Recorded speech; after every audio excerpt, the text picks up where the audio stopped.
interview dengan participants is deeper, but with AI more like broader gitu. Lebih generic aja lah gitu loh ya. Iya, tapi lebih banyak point of-nya kayak kalau misalkan dari AI itu jawabannya dari experience orang-orang juga, dan dari sisi neuroscience-nya, karena kita kan lebih ke why students forget, jadi itu lebih ke science gitu. Kalau misalkan kita dari hasil kita doang itu lebih deeper ya, kayak lebih relate lah gitu. Yeah. Misalkan AI baru lebih kompleks ya. So you combine what you discussed and then after that you try to follow using AI like the part that has not been covered by mentalists that you discussed before, right? Okay, interesting. Ya, jadi nggak ada jawaban yang bahwa jawaban biasa lebih baik, jawaban kalian lebih baik, no ya. So it's about your experience, how then you perceive this, whether it is beneficial or not. Then it's up to you, because you are the users, gitu ya, and you berhak taking that. Ada lagi? Silakan. I will add some. So that's why I'm personally. Gak bisa we ya. I personally didn't like see the big role of GPT because we use GPT, the Gen AI, because we only ask our research question, so GPT answer it. But I think mostly we focus on the answer of the participants. So GPT is just like insight. Oh, GPT ada unexpected answersnya. Oh ya udah kita masukin aja di book chapternya. Jadi kita jadi nggak terlalu thinking too much about what GPT said. Jadi kitanya lebih fokusnya ke what our participants said aja dan literatur review. So GPT is just like insight. Oh, kayaknya emang kalau interviewees-nya lebih banyak, mungkin kita juga akan dapat the unexpected answer from GPT dari partisipan juga. Tapi mungkin karena memang lingkupnya kecil, jadi GPT punya jawaban yang baru atau punya jawaban yang beda dari our participants. Why I don't really see the big role of GPT. Tetap ya, karena kan GPT is AI still machine, you still need to go deeper. Why that this happens? It helps, but not like significant impact on your project, because you still need to explore more and then go deeper ya. Dia nggak tahu siapa yang sedang kita gali, tapi at least sebagai jawaban pertama ya bisa lah gitu ya, stimulasi lah, stimulate ya. Oke, ada lagi mau?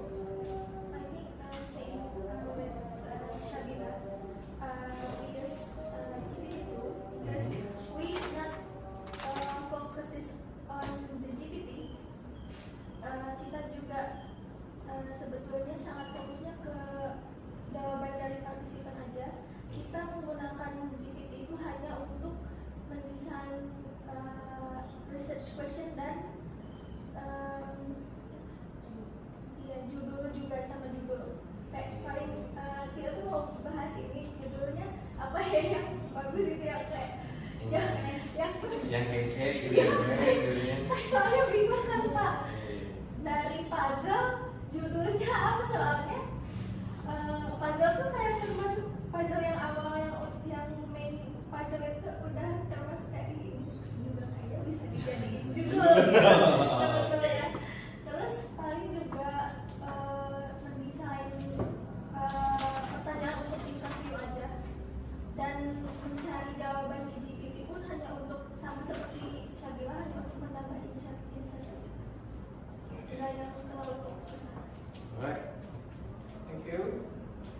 Ada lagi yang jawab? Okay, in terms of comparing the answers, so how did you compare what you obtained from PEPA? Tadi kan ada juga yang compare dengan AI. So how did you compare that? Apakah ketika kita udah punya jawaban tuh dari si participants, and you also got to try to explore using AI, you get like different answers probably, right? Kira-kira gimana kalian comparing the two point of view gitu di sini? Apakah kalian yang AI terutama kalian cek ulang lagi, nggak gini kayaknya, atau it support one with each other? Tadi kan ada yang bilang itu saling support jawabannya ada yang sama gitu kan?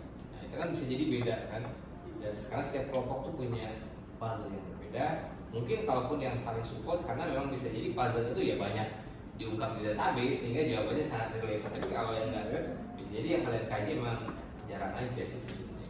So how then did you compare what you get from PEPA, ya from data collection, I mean, dan from gimana cara kalian?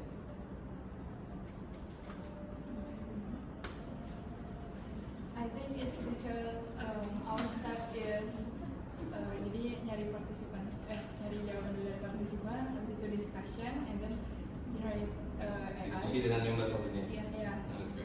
Gitu. Dan juga connect with literature review. Oh. Ya baru generate GPT.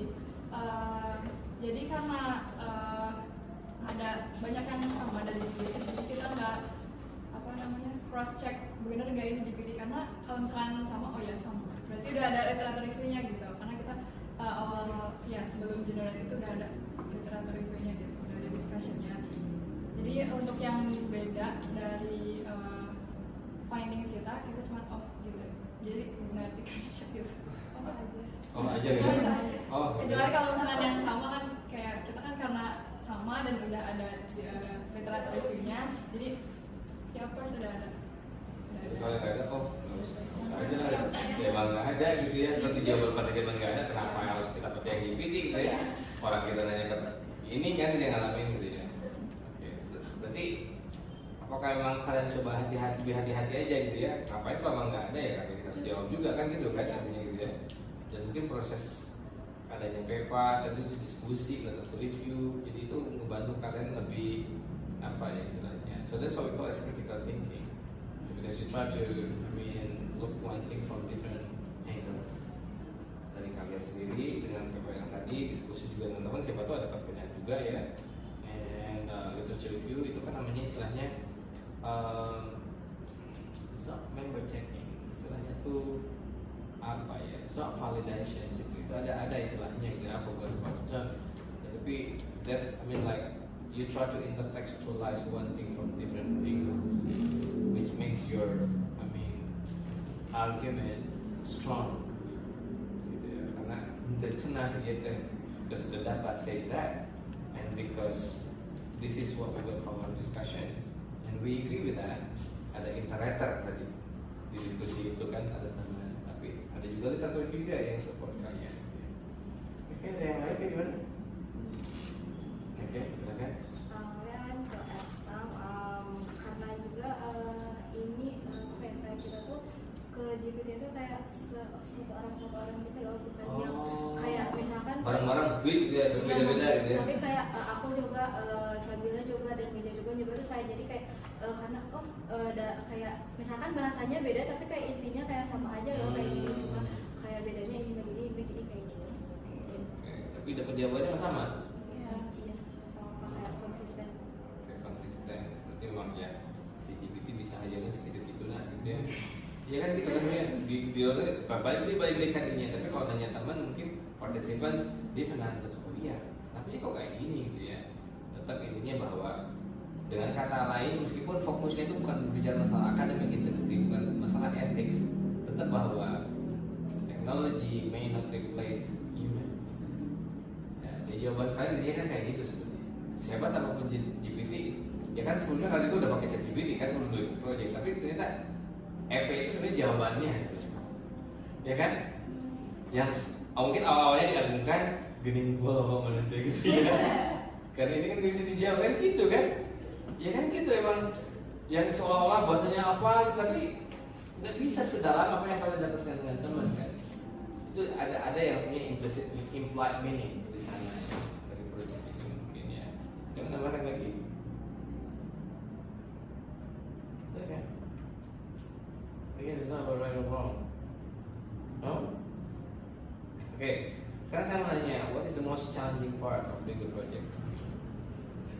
Ya kita kan dari mulai workshop apa ya langsung gitu ya. Challenge ya silakan. Kalau aku cari yang literatur review yang kayak gitu, soalnya dari mention sebelumnya kan kayak sulit apa sih aksesnya. Nggak pakai sayap ya? Ya, karena nggak bisa dibuka soalnya ada website. Nggak pakai nggak ngikut jadi member Pusnas. Iya. Pusnas bisa akses banyak gitu. Pusnas daftar dulu sana for free, you can get a lot of access. Sekarang di perpustakaan bisa Emerald sama Oxford ya. Ya Pusnas aja lah, itu cukup banyak juga. Oke, terus kita apa lagi? Kalau aku mungkin waktu awal-awal workshop aja sih kayak memahami EP-nya itu tuh bagaimana, soalnya kan kita kan proyekan yang jangka panjang EP itu apa, lalu kan kita harus membuat EP, jadi itu sih yang paling difficult for me. Ya, memahami Understanding ya. on EP and Memahami konsep EP sendiri itu apa sih? Ya. EP itu adalah integrating research and pedagogy to understand particular puzzle. Ya, by doing like collaborative investigations gitu ya. Mungkin awalnya EP itu apa sih gitu ya? Yang tujuannya adalah to understand the puzzle. Puzzle itu tuh apa sih? Kadang kalian tukar puzzle and problem, but two things have different meanings. When we talk about problem means that it needs solutions. When we talk about puzzles, it's all misunderstanding. That's different. And you cannot say in EP problem because it doesn't need any solutions.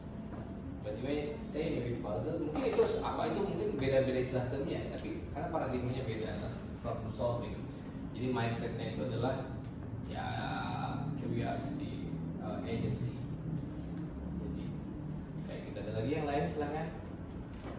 Kita kan ya memang seperti sederhana tapi banyak banget yang dilakukannya gitu ya. Kalau muncul seolah-olah hanya book chapter aja, hanya poster aja, tapi kan di balik poster ada ya mungkin lah keringat yang cukup gitu ya dikeluarkan gitu ya. Ada silakan ada apa lagi? Yang kayak teman-teman tadi kan ada kalau kelas 1 ya kan EPR itu Pak dan minimize the burden ya, tapi faktanya tuh kita tuh gimana manage waktu, yang si ini bisa, yang si itu nggak bisa, gitu gimana? Ya itu juga nggak sesederhana itu. Nah mungkin ada yang concern dengan technical issue lah, apakah ada diskusi, ini media sosial ya silakan. Ada lagi hanya tertulis aja gitu. Apa lagi silakan? Same as me because I do also write the introduction of the book chapter. Ada background literature review juga, and I still confused about it. But we already submit, jadi nanti tunggu aja bapak. Okay. Apa ini yang salah? Because yeah, that's the challenge for me, I think personally. Oke. Jadi ketika jadi karena kan kalau mungkin kalau poster presentation itu you only focus on this is the puzzle, how to answer this, I use paper and I got the answers and then I present it. But when you try to craft that in terms of the writing, ya apa ya? Mungkin itu ya. Ketika dulu memang ya, itu nulis itu proses yang ya cukup banyak kita garap-garap lah. Sama kok bukan buat kalian aja, buat saya juga sama. Jadi nulis itu gak seindah minta prompt ChatGPT gitu. Dan saya juga pernah nantang ChatGPT berapa kali gitu ya. Saya pakai Copilot, saya pakai itu. Apa sih itu? Nulis apa gitu? Dia nggak bisa nulis sebenarnya. Mau prompt sehebat apapun nggak bisa nulis. Aneh, ngacak-prak terkubu gitu. Ya benar ya. Terus silakan. I think in while doing thematic analysis also. Oh, analisis ya. Karena waktu ada kata-kata yang sama gitu loh, cuman reasonsnya tuh beda. Kayak misalkan gimana? Waktu itu yang students did not recall the material because they have a lot of assignment. Oh. Gitu. Tapi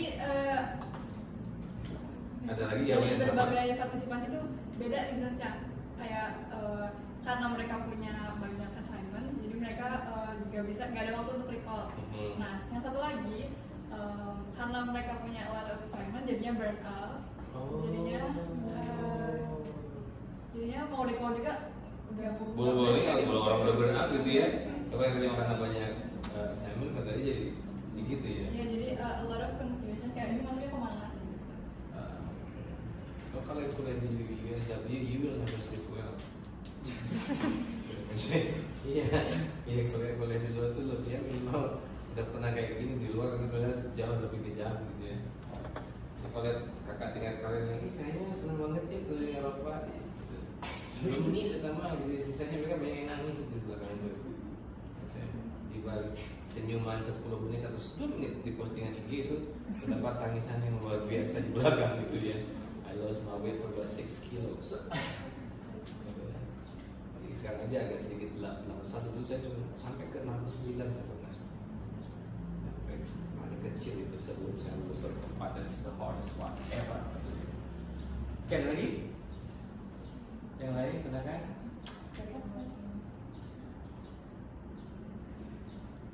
Ya, the most difficult part, silakan. Jadi aku mau baca sebelumnya yang Bapak bilang kan katanya nanti tuh kalian bakal berterima kasih tapi nanti bukan sekarang gitu. Nah tapi emang ternyata ngerasain ternyata yang siek itu karena di awal itu siek itu kan emang kayak kita nggak ngerti ya. Tiba-tiba pas kita ada project ini tuh ternyata kemarin yang siek itu menurut saya itu berkesan gitu karena kan beda jauh ini soal penelitian gitu. Apalagi kan masih sama gitu. Saya sama teman saya tuh ngambil kan interview gitu. Jadi pas selama pengerjaan sama ngisi itu sebenarnya nggak ada hambatan gitu karena saya pun mencontoh dari yang siap gitu gimana buat menganalisis data gitu kan karena data kan udah di apa ya udah disusun di tematik analisis kan gitu. Itu kan juga udah ada contohnya gitu. Jadi nggak ada kalau buat hambatan dalam mengisi itu nggak ada mungkin karena hambatan itu karena buat ini aja pemahaman gitu karena kan setiap apa ya setiap materi atau setiap project ini kan projectnya juga baru ya jadi kayak emang harus lagi beradaptasi gitu karena walaupun ini penelitian kan tapi apa ya konsepnya berbeda gitu kan gitu aja sih. Oke, terima kasih. Ada lagi? Oh, oke. Afsha ya, dan Asfa Afsha gitu ya. For me the problem itu waktu nulis book chapter itu beneran apa ya kayak kan di ini apa dikasih batasan kata maksimal. Nah itu tuh beneran yang over banget kayak Maisa sama Sabila tuh kayak ini tuh banyak banget gitu loh kayak banyak tuh yang ditulis atau banyak tuh banyak banget yang ditulis. Iya. Saya sedikit ini ya. Kayak pas mau dikurangi tuh kayak ini apa lagi yang dikurangi ini apa lagi kayak gitu aja sih. Oke, Karena ada batasan katanya itu kayak jadi kayak apa yang udah aku tulis tuh kayak susahnya tuh kayak dikuranginnya gitu biar dua kan karena nggak semuanya penting ya. sesuai. Kan sastra itu jadi banyak orang yang bilang oh kayaknya ada ya artikel yang cuma 1000 kata gampang lah tuh besok aku tulis ini susah ya orang Saudi teman saya it's not that easy for me like to write like one research in 1000 words jadi memang kan sastra itu tidak mudah karena gimana sekarang kita tuh menyederhanakan pemikiran yang kompleks kita tuh pengennya kan kompleks betul-betul banyak gitu ya detail juga nggak ya kan ini kayaknya gitu ya ini memang tujuan saya adalah sebenarnya bukan sekedar memberikan ya biar gampang enggak biar kan pemikirannya itu fokus ke esensi gitu bukan ke masalah panjangnya gitu. Dan itu yang saya pelajari ketika saya sekolah S3 saya cuma nulis 70.000 kata untuk suatu disertasi. Profesor dua saya, Sally Baker tahu ya kamu yang terundang kan? Dia pengennya 100.000. Kata ini ngapain 100.000? Kalau juga saya juga mungkin enggak sama si seminarnya. Yang penting padat fokus ke intinya aja. Apalagi baca temuannya, it sounds like boring part of the thesis kan. Jadi ya saya belajar banyak gitu ketika harus mulai. Karena berbeda ketika saya nulis IELTS. IELTS itu kan harus di ya mesmerizing nulis itu agak gimana gitu ya. Tapi ketika nulis ini tek itu beda banget kan the way we talk. Try to be around the bush ya. Muter-muter gitu. Orientalis yang gitu kan. Kalau Kayla, thank you. When writing the book chapter, jadi kayak kalau misalkan udah writing the book chapter itu, terus kita istirahat dan it's fighting myself like bulimia buat melanjutkan. Ngumpulin tenaganya ya. Gitu ya. Giving love hate relationship sama Eva gitu loh Kak. Kayak sebenarnya ngelanjutinnya gimana ya gitu, jadi bingung sendiri gitu. It's the most challenging. Iya, apalagi nanti dapat komennya, capek di komen aja gitu ya.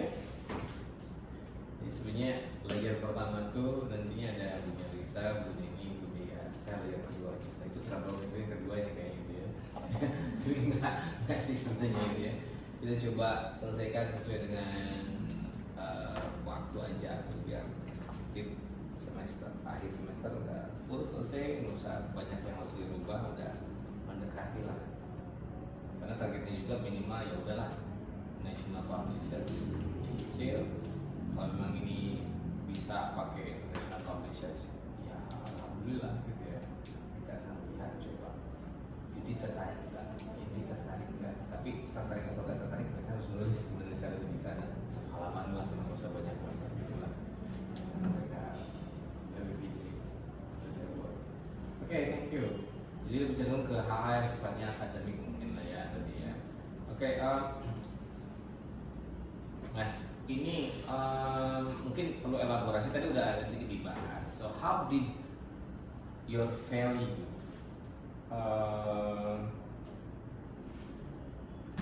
like the life experience mungkin atau how like this exploitive practice based AI itu misalkan change your value atau your life value atau life experience. Kan kalian tuh mencoba mendalami tadi gitu ya, bagaimana sih kalian tuh ada, apakah ada perubahan nggak tentang your own value ya ketika kalian memang melakukan ini gitu. Kalau tadi sedikit diulas sama Arza tuh satu biasanya tipikal orang yang judgmental. Do you feel like how we like to change a bit, but the way I think and the way I behave, for example, ya. Itu sebenarnya berkaitan dengan value and life experience that has been changed because of this project. Because project is not just like put one thing, tapi itu ada bermanfaatannya nggak secara personal. So kurang lebih seperti itu sebenarnya sih. Karena takutnya agak sedikit kompleks kalau saya nanya seperti yang ini. Silakan. I know it's a bit philosophical answer, tapi you can also just try to simplify your answer aja. Anda nggak value lesson learn-nya ketika doing every integrating AI. For me, pas waktu integrated FP ini mungkin ternyata banyak juga yang merasa seperti saya. Kayak gimana misalnya? Misal kan topik saya itu student speaking English in class. Jadi ternyata banyak juga yang merasa seperti itu, dan setelah di interview saya sendiri dan yang lainnya, isinya tuh sama. Ternyata tentang misal contohnya ini tuh karena apa ya, karena misal dari lingkungan kelasnya bagaimana, terus dari melihat misal dosennya bagaimana, lalu ada juga yang kurang persiapan gitu-gitu kan, itu tuh sama yang dirasakan sama saya. Jadi saya sedikit kan dulu tuh waktu saya misal presentasi, especially in public speaking, waktu itu saya tuh sangat-sangat blank waktu itu, dan sangat-sangat seperti bukan diri sendiri gitu waktu public speaking. Nah, namun setelah saya ada research ini, saya tuh jadi tahu kalau misalkan nggak terlalu memikirkan itu, nggak terlalu mencemaskan itu. Jadi ya udah, berarti kamu kurang persiapan aja, kamu jangan terlalu cemas Tidak akan perlu mendramatisir sesuatu hal, misalnya gitu ya. Karena sebelumnya you are a bit of a dramatic person. Gitu ya. It's okay not to be okay. Itu mungkin lah ya. Karena ada yang over dramatic, emang ada di kelas sebelumnya juga yang kayak gitu. Jadi overthinking gitu. Gini kayak oh iya ya, orang-orang juga ngalamin gitu. Kenapa sih kayak gitu? Iya.